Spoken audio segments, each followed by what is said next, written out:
It's an ML Sports Take brought to you by our good friends at Welch & Company Jewelers and Western OTB. The Dolphins beat the Bills today, and I thought right from the jump the Bills just did not look prepared. They didn't look ready to go. They got outclassed and outcoached in the first half. You had turnovers. Cook fumbled. Allen fumbled. Allen threw a terrible pick in the red zone. Right in the end zone. I think he thought Dawson Knox was going to go inside. He did not. And then you have Kincaid with the injury. You had missed tackles across the board again, undisciplined stuff. And yet the Bills were still right there. It was a two-possession game, of course, if you get a touchdown and 2-point each time. And Miami made so many mistakes to allow you to get in there. I mean, they jump off sides. Tua has 2 picks.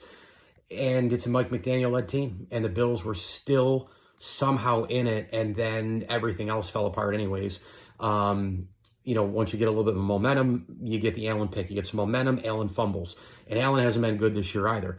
The receivers are a joke. They don't have any weapons. Kincaid ends up going down. By the way, the lowest EPA team in the NFL in terms of allowing yards to the tight end and the running back, Miami. And yet the Bills couldn't scheme anything today. I just watched the Rams and 49ers for a good chunk.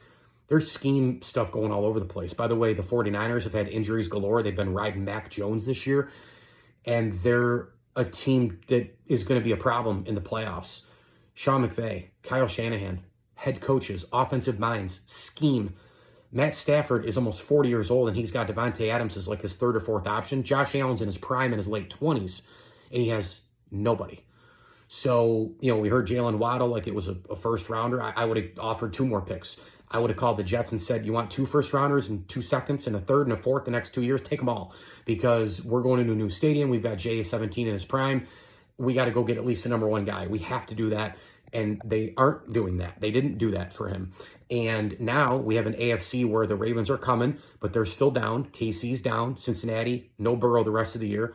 And where the top-heavy AFC has been, Bills, Chiefs, Ravens, everybody's come down. Everybody's come up a little bit else, right? Other teams, Steelers, Chargers, Broncos, Patriots.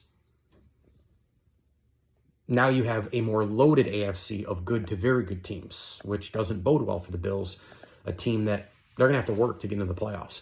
Mike Lindsley here, an ML Sports Take brought to you by our good friends at Stanley Law Offices, Barks and Rec Doggy Daycare, and Brewerton Ace Hardware. Shop the best in steel products, Route 11 in Brewerton today. They posted a bunch of great stuff with sales, so if you didn't get there today, make sure you hit up Ace all week. And a tip of the cap thank you to Rosie's Corner as well. Hit up Meatloaf Monday tomorrow, just up the road from Ace. You can grab it and go for dinner or stop for lunch, plus pizza and wing combos, Luna's subs, and a heck of a lot more at Rosie's Corner. As I always tell you, enjoy the games.